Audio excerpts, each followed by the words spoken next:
Alright? Meron tayong tinatawag na Jesus lens.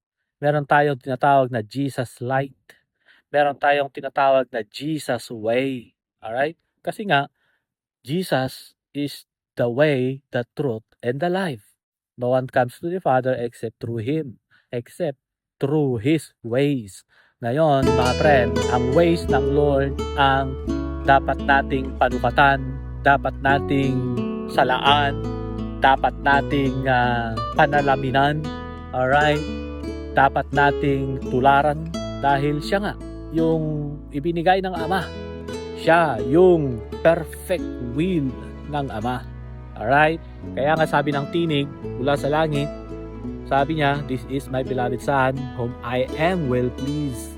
Hear Him," or listen to Him. Alright? Sa ating Panginoon.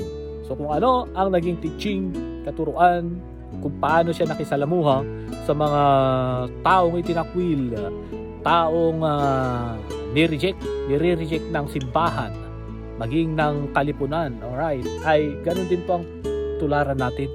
Alright? So kung paano siya nagturo, nag-correct, nag-rebuke sa mga religious people, lalo na mga Pharisee, ay ganun din tayo, huwag tayong matakot. Alright? Hindi tayo nakikipag-argumento na makipag-away. Hindi. Nakikipag-argumento tayo upang magturo, mag-correct, mag-rebuke. Kaya nga, yun ang sabi niya sa 2 Timothy 3:16. Alright?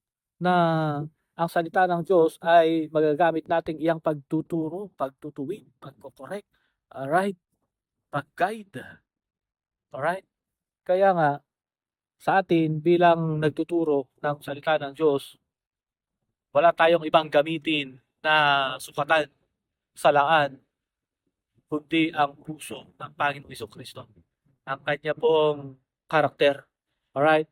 Minsan kasi ito ang mali sa maraming Kristiyano.